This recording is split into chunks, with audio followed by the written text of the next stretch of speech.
Okay, and I believe we are live. Okay, good evening, everybody, and welcome to tonight's webinar. We are thrilled to have you join us for what is promised to be an insightful and inspiring discussion on a topic that is close to our hearts: accessibility and inclusive learning. In a world where education in a world where education and opportunity should be available to all, it's crucial that we explore how to break down the barriers and create environments where everyone can thrive. Tonight, we are honored to have an exceptional guest speaker who is a passionate advocate for inclusivity and accessibility in education. Please join me in welcoming Zayd Jardien, an expert in his field, who will be sharing his expertise, experiences, and practical strategies to help us build more inclusive learning spaces. Thank you for being here, and let's dive into the conversation together. Zayd, thank you so much for joining us tonight. I really appreciate your time. I just want to give you a couple of seconds for an intro if you want to introduce yourself, and then we can dive into the webinar. Good evening, everyone. Thank you, Jaco, for the intro. So my name is Jardien. I work at Bellavista at the moment. I'm a cybersecurity specialist focused on protecting schooling environments for the betterment of the children. Some of my specialties include ethical hacking, network management, and software design, as well as project design and project management for various items such as school halls, accessibility, and a number of other things that encompasses the school communities. Yeah, and I'm quite passionate. I'm lucky enough to work with very special children, and I'm thankful for the opportunity for tonight. Thank you. Zayd, once again, thank you so much for being here. I really appreciate your time. And then just before we dive into, Zayd has prepared a wonderful presentation for us, and we will have some questions afterwards. I just want to mention this is a structured webinar. So we have a few topics that we need to get through, but anybody in the chat, please feel free to drop your questions in wherever you are watching, in the chat or in the comment section, and we will try and get through to them as soon as possible. All right, so without any further delay, I'm going to hand the stage over to Zayd so he can quickly go through his presentation he's prepared for us about inclusivity and all of the various things he just mentioned. So Zayd, the stage is yours. Thank you, Jaco. Give me 1 second. Okay, so tonight we'll be talking about tech and how it's changing the game in remedial education, but as well as mainstream schooling environments. As we go through, I'd like to talk about some of the things that I'm really passionate about, and as I mentioned earlier, which includes removing barriers to learning, encouraging independence, and making education more engaging and accessible. By this, I mean that technology is not just about fancy gadgets or the latest trends. It's about removing the barriers, building confidence in our learners, and giving the students the independence they need to thrive in the future.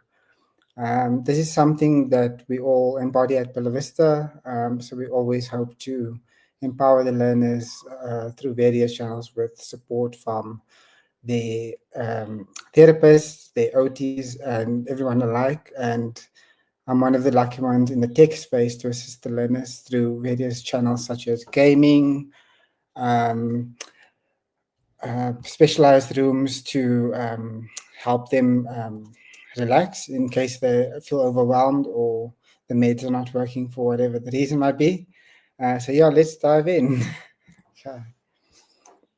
So one of the issues that we face at schooling environments in the last 6 years of my career was that passwords can be a challenge for learners and teachers alike. By this, I mean that it can take up to 10 to 15 minutes and disrupt lesson times. So we've moved away from the traditional passwords and we've moved to a passkey system. The passkey system allows us to use biometrics and other human components to speed up the process for both the learners and teaching staff.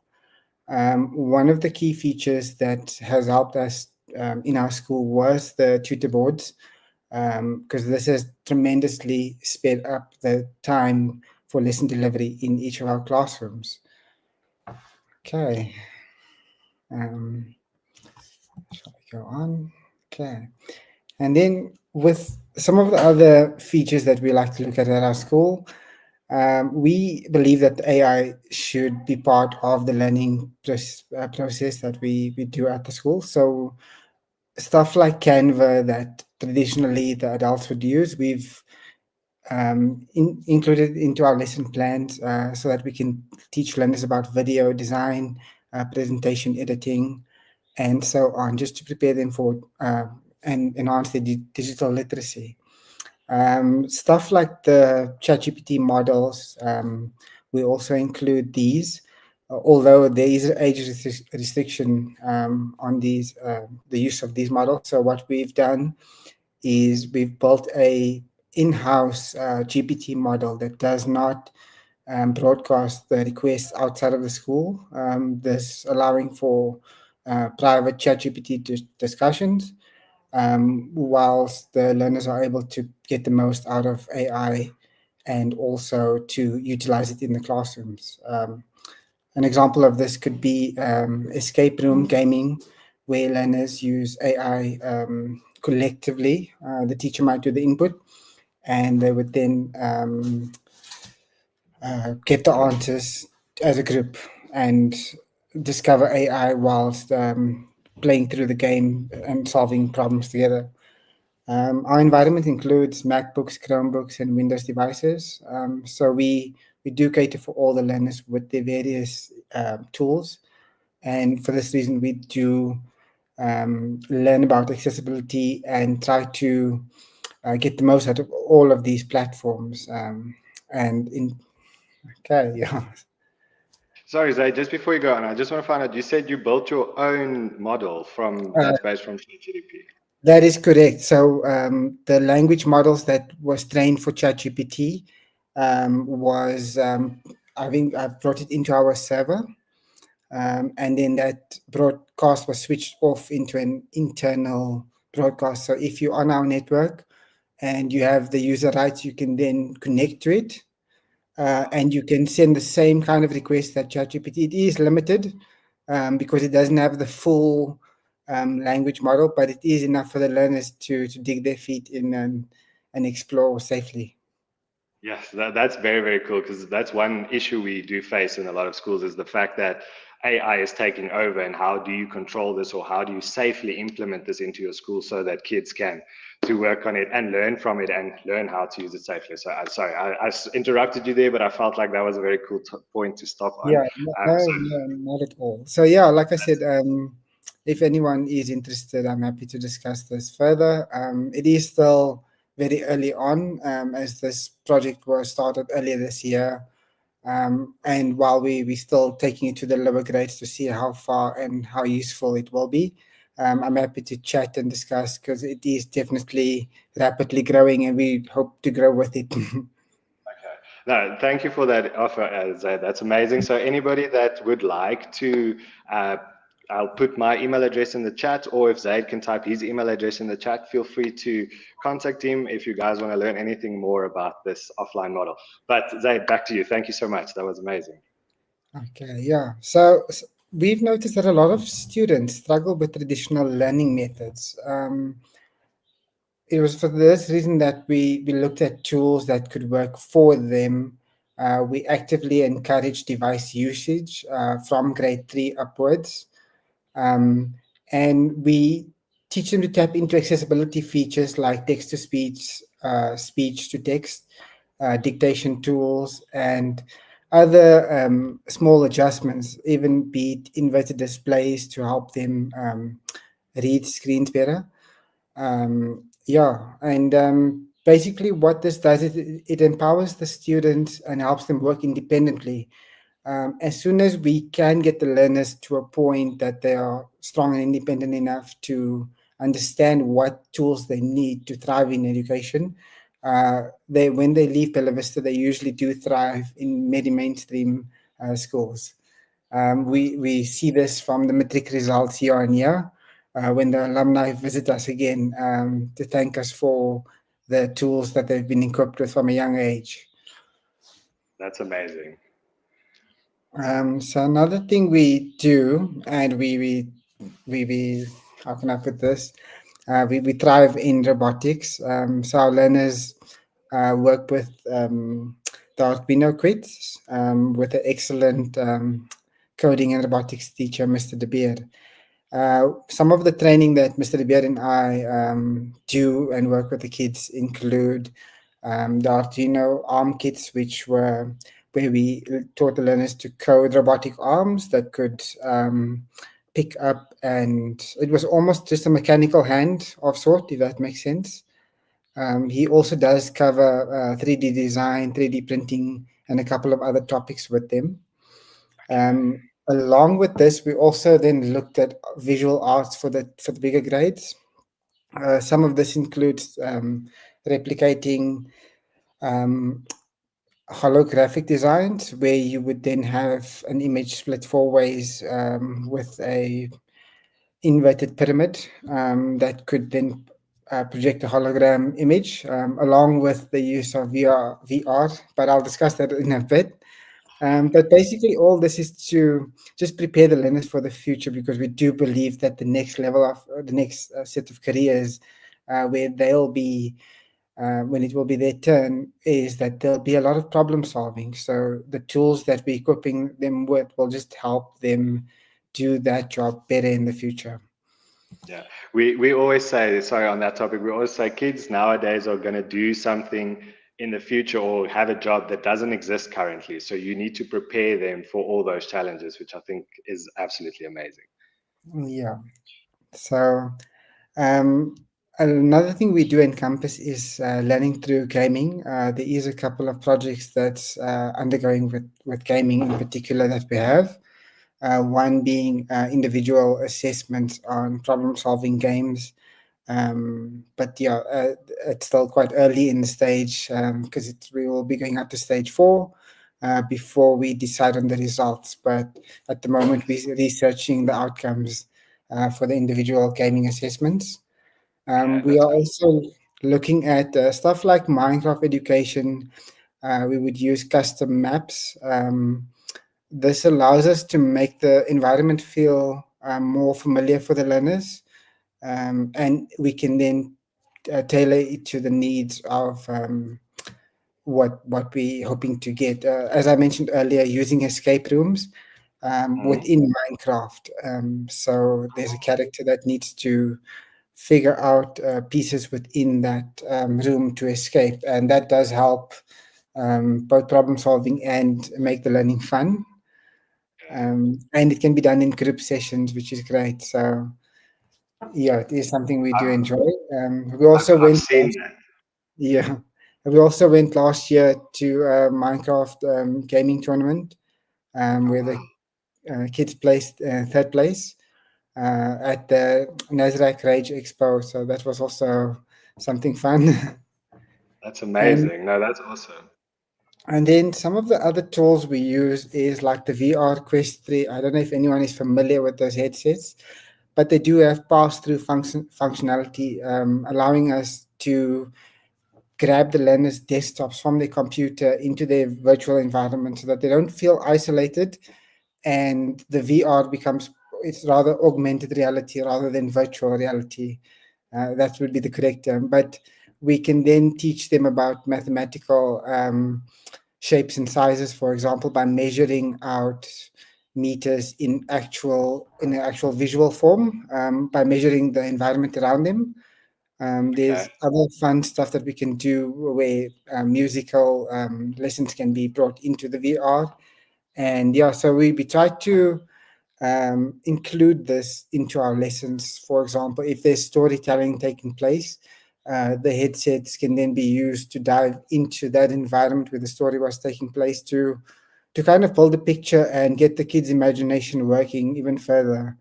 This is age limited or restricted rather, but yeah, we do try to get the learners involved as early as possible as well.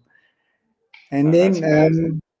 most of our lessons, we do always aim to turn it into an adventure. So the lessons would be around real world events, things that's happening in real time, and things that the kids can relate to. And then we try to teach them about their planning and about the various things that could help them in the future. This could be your daily chores and so on, but we do encompass the kindness factor with all that we do, including the lessons. Okay, that's awesome. Okay, that sounds cool. I wish I had access to all of these things when I was a student, but I guess we live and we learn. Yeah. And then when a lot of what we do, we are thankful that we were lucky enough to have a school fully equipped with tutor touch boards. Since we made the change, it has drastically changed our lesson delivery. It's reduced the number of cables in the classrooms, which was a safety hazard for many of us. And it was a distraction with the number of cables that would go to the ceiling for the projectors, or the cables not working, or projectors just projecting too much heat directly above the learner's head. So those various factors were really kind of solved when we moved away to the tutor boards. With the ability and the Google integration, it has helped our teachers kind of just grab their data from the various shared drives, and collaborate across different boards, whether they're switching classrooms. The process was seamless, to the point where there is almost no requests for teachers needing assistance with getting the lesson delivered from the board area. They That's amazing. do. They are able to do inverted colors for some of the learners who are on the spectrum and might be affected, or have viewing difficulties. So the teachers are aware of those things, and they would then adjust their writing style or board preferences accordingly. They do use other accessibility features from the tutor boards, but I'm sure Yaku will be happy to explain further. And then the wireless sharing. So this is another thing to get rid of the cables. The tutor boards paired perfectly with both our Windows and Apple devices, in terms of wireless casting, without any glitches, buffering, or anything like that. I would say it really has changed the way we use our classrooms. I can see as I do walk around, uh, all our boards are always on. Be it in a quiet time lesson, there'll be background white music playing for the learners to be calm. There's so much that we can be thankful for that we are able to do with the all-in-one units. And so, yeah, we're just thankful for that. And thank you for the time for tonight as well. Thank you, Zayd. Just before we end this, can I just, you mentioned the topic there with the inverted colors. Can you maybe just elaborate on that a little bit more, so that, because you Yeah. blew my mind when you told me this. So some of the things include, where we would have. Let me just take it to the paper preference. So, for example, we switch from using white paper for our learners to a more yellowish tone paper, because the reflective light from the white can be harsh, especially when viewing it in the sun. So similarly, when we did our boards, we've got one class where the learners prefer that the board is in black, but we use a neon color pen like the yellow, for example. It does help the learners who struggle with identifying certain colors. For example, someone who's colorblind might have difficulty viewing black on white. Although it seems fairly straightforward, it can be a challenge. So we do try to switch up those all the aspects we can. If we using read and write tools to help the learners get the material, then so be it. Well, not so be it, but we do actually use them. I think just today I was discussing getting the use of Afrikaans speaking models to help with dyslexia as well. Oh, So yeah, wow. we try to make it as inclusive as possible. That's amazing. So did you mention there's some students don't see background colors and well, the colors and stuff. I have a friend that recently, and he's in his 40s, he recently found out he was colorblind because there was no such things when he grew up. So for him, it was just a normal thing. So that's absolutely amazing to hear. Like that one Yeah. simple small change, which we from an outside perspective didn't think it would make such a big difference, but like you mentioned, it made the world's difference. So that's wonderful to hear. Yeah, so we were always looking at just improving the lesson delivery. It can vary from day to day, so it's not always the same, where you can kind of just have one preset of settings and just apply to all your classrooms, because it differs from class to class. I think this is in every school, that it would just be the classrooms are always different, the teachers are different, and I think the thing that brings it all together is if the teachers can find a easy way to share their lessons or build their lesson plans, and deliver it in an easy way, that does help tremendously. Okay. And then, yeah, to round it all off, yeah, like I said, we just wanted to remove the barriers and empower our students, enhance the engagement and accessibility, and also help every learner to succeed. Okay. So I thank you for your time this evening, and yeah, thank you for everything. Now, Zayd, thank you so much. Really, like I mentioned to you earlier, thank you so much. And that was amazing. Thank you for preparing that and being willing to present for us. That was absolutely so insightful, amazing. So once again, thank you so much. So just for everybody else in the webinar, if you have any questions, please feel free to pop them in the chat and we can look at them and answer them. I just set up a few questions that I want to discuss with Zayd afterwards. He did cover a lot of the topics I wanted to discuss on his own already. So there might be some repetitive questions, but I'll quickly run through all of them. And like I said, if anybody else has any questions, please feel free to ask. All right, Zayd, so I have one here that you mentioned AI briefly, but how does AI affect lesson creation and delivery, specifically in a remedial school, but in schools in general? How would you say that does that affect the lesson creation and delivery?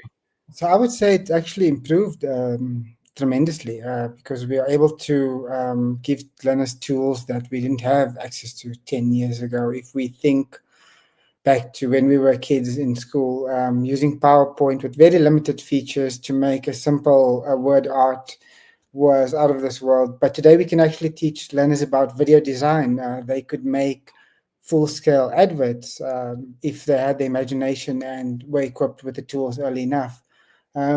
So I do believe it improved tremendously, because if we use it as a tool to walk along or guide us, and we know what prompts to ask, we can take it to the next level. So I do feel like stuff like Canva has made it so much easier, along with giving the learners the exposure to those editing tools early on. If they do look at a career in videography or any of those social platforms, for example, they'll have the necessary skills to do video editing, which in today's day and age is already a big thing. Yeah, Yeah. especially with social media and influencers and all the things children and students want to become nowadays. It's no longer normal, well, quote unquote normal jobs. I don't think most of us have normal jobs, but anyway. Zaid, you mentioned Canva briefly, so I just want to touch onto this quickly so we can understand the environment. So you've told us about the tutor touch, the GPT model that you built, the Canva. So, but what types of technology tools and platforms are you currently integrated in your school, other than those that you are using in conjunction with each other? In Sorry, can you just repeat the question? Was it in regards to the hardware or the software? Both of them. So, what MacBooks? You mentioned MacBooks. I'm assuming there's iPads and just a broad So general. hardware, we use a wide variety. We support MacBooks, Google Chromebooks, and Windows devices. Security protocols are applied from the top down, meaning we then, rather than target specific devices, we stop the gateway, or we restrict the gateway to what settings we require, and then that applies down to the others.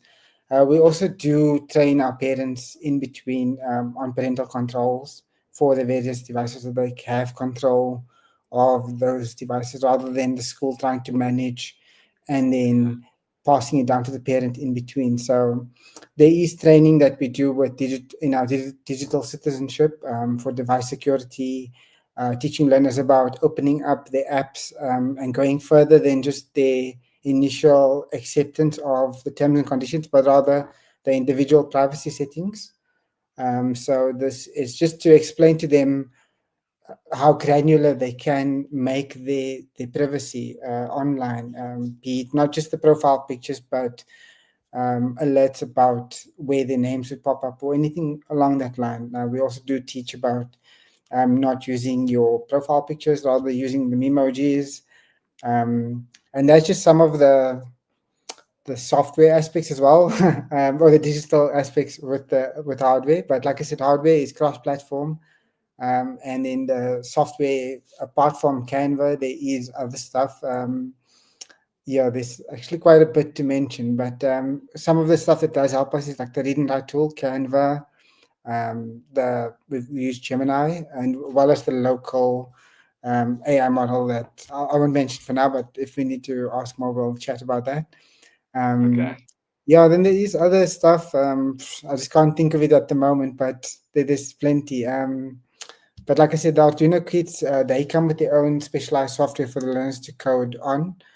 And stuff like Mathletics and some of the other programs that the schools generally use, we also utilize those. Okay, no, that's awesome.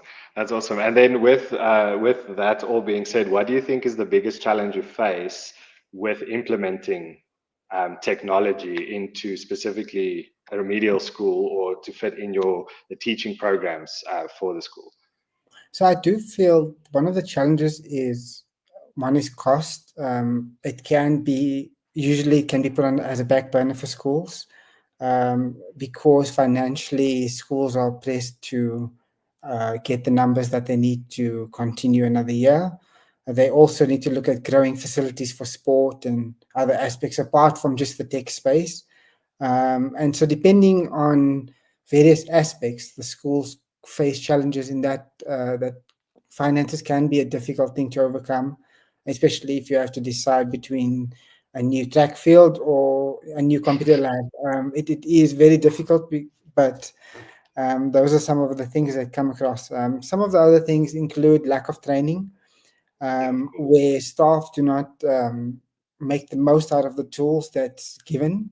And usually it then gets put aside. I've seen situations where, with the lack of training, the right tools could be left on the side or just due to frustration. An example of this could be a teacher with a green board using a piece of chalk writing down her lessons and is now given a projector. This was in the early transitions of when we were starting to use projectors and all that for the classrooms.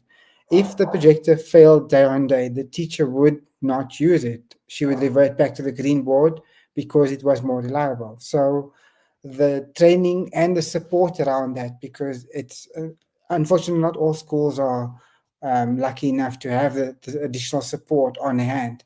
And so it's left in the hands of the teachers who they already have their hands full with the learners. Their job is to educate. So from my side, I usually do feel that we are the support for the teachers, and to help them implement technology in a more efficient way without them having to troubleshoot during the Of course. lesson, because that really is impossible to multitask to that level.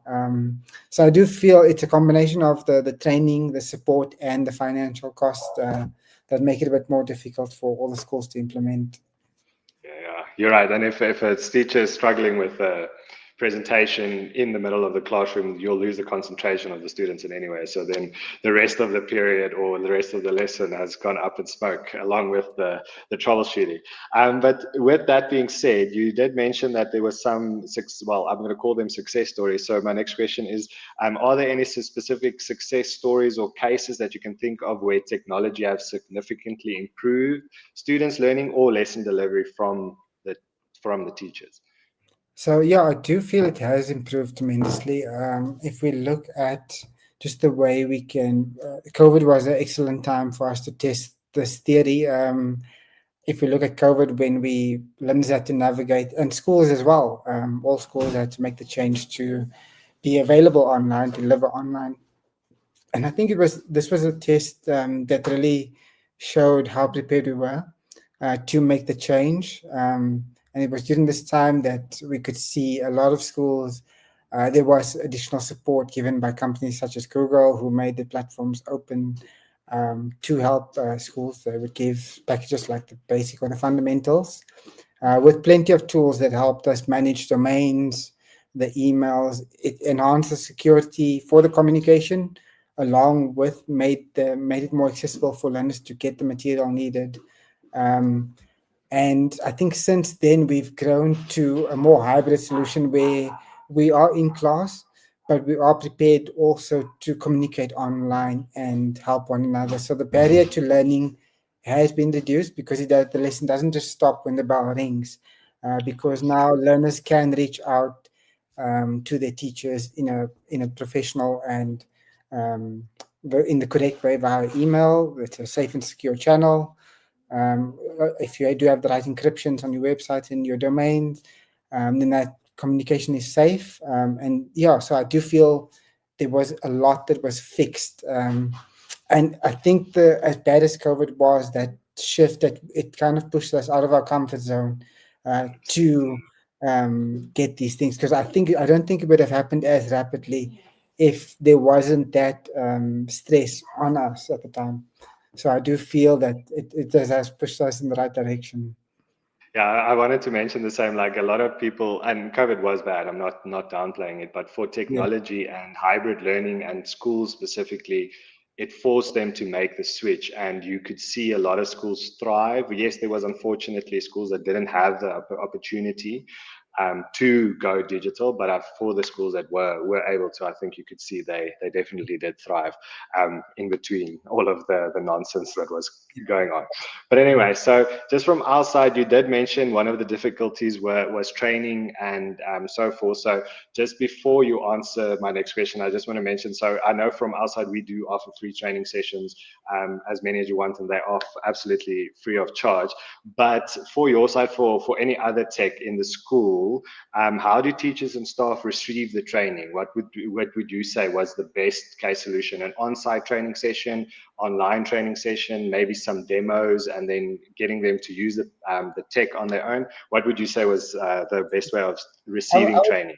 it was a mixture of various training methods, which included one of it was that we would usually share news every week. We have a platform, well, not a platform, but part of our meeting is that anyone who discovers new software that had amazing tools, they're welcome to share it at the meeting that includes all the staff. Mhm. And they can present on this, and we can either all accept the idea, we can question it, we can see how it can be utilized in a different way. So in this way, I think it doesn't limit the idea to new applications just to one person or a small committee, but rather to anyone, because there's the various tools cater for various individuals, and by doing this open sharing idea, it allows us to help a lot more people. When these new apps and stuff arise, we can then go to the source, the person who presented it to us.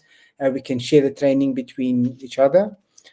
Some of the other methods include having accessible guidelines for various tools, whether it's the school database, finding resources that's needed, even something as simple as updating your work signature.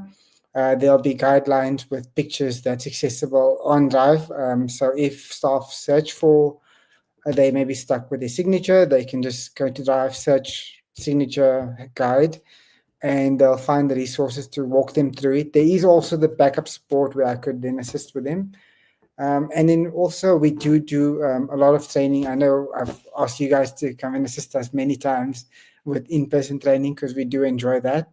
Um, but yeah, so I would say that in-person training, it gets a lot more engagement, Of course. along with the other methods to kind of keep the ship going. Yeah, so a refresher, if I can put it that way, like a Yeah. refresher training sessions is always very important. Okay, thank you, Zayd. That. Thank you for that. So I've got two more questions for you. The first one we've kind of answered already, but I just want to find out if there's any additional things. So you mentioned the colors on the writing, and when I was meeting with you before this, you mentioned the increasing of the size of the font or something like that. But would you, let me just get my question again, sorry. So how would you say the interactive panels or tech that you guys have implemented has supported learners with learning difficulties other than the topics we have discussed? Is there anything else that pops up to mind maybe that we can? Nothing at the moment, but I do think, like I mentioned, one of the things that wasn't even an accessibility feature, but it does help learners calm down is being able to quickly play a YouTube video with relaxing, maybe sounds of water Mm, to help learners focus in during the lesson. It's simple things like that.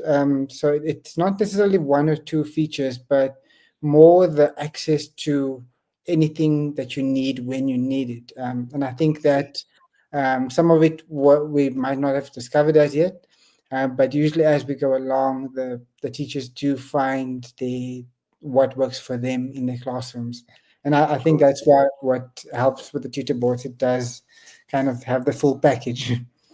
Of course. Yeah, another story that I've received from one of the teachers that was with you guys, that she's left, I think this year or last year, I'm not 100% sure, but she had a student with nearsightedness, I think is the correct term, and she projected the tutor touch board to the iPad to Yeah, include the learner into the lesson. And I must say that too, when I saw that, it blew my mind. I was just so thankful that some simple piece of technology could improve someone's life that much by just simply pressing a button and casting it definitely. to the iPad. So So yeah, I yeah, mean, it's a lot that I think the board is capable of, and I think as you guys are releasing the new patches and features, it's always more and more features, which helps us a lot.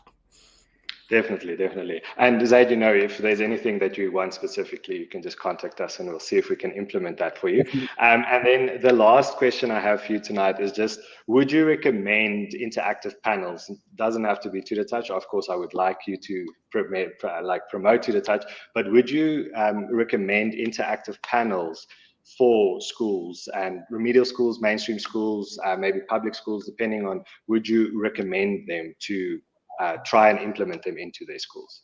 Definitely. I spoke to a former colleague of mine who's also doing something similar to myself also in the schools.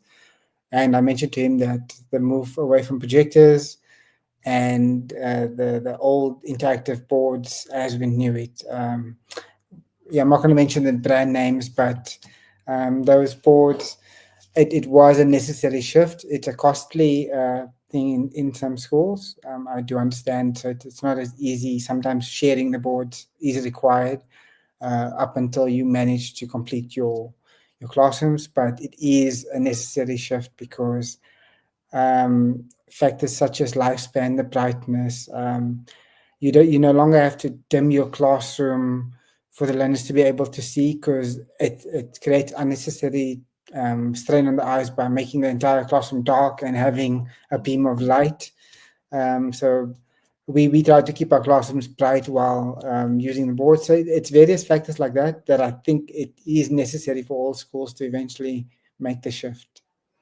It's interesting that you mentioned it. I was doing training, I think it was on Monday at a school, and the teacher specifically mentioned that when she uses a projector, it's like she can only use it at night because of the big windows in her classroom. She can't dim it enough for the students to see. And when we implemented the tutor touch panels, she was like, Yeah. now I can leave the windows open. So it's very interesting Because that you said you that. can That's imagine awesome. how difficult it is when you have to make close all the curtains in your classroom.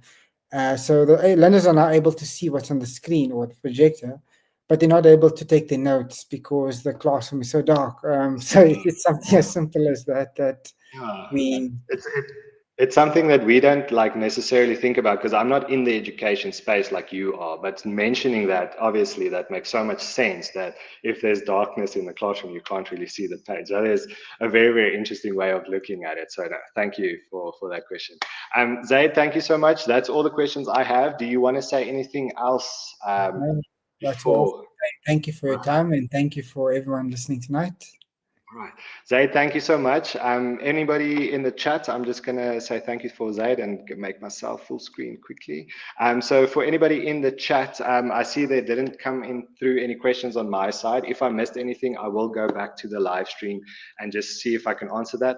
But for anybody that is interested in anything we've discussed, if you want to reach out to Zayd, I put my email address in the chat, and our website is also running around the bottom of the screen. So if you want to inquire about any of this, please feel free to reach out to us, and I can put you into contact with Zayd, or we can arrange, maybe you want to see a demo on the panel or anything like that. So just before I say goodbye, I just wanted to touch on to one or two things on the panel that Zayd has discussed, but I thought let me just do some practical examples for that. So Zayd has mentioned that signing in from the panels, or the sign-in system made it a lot easier to do lesson deliveries.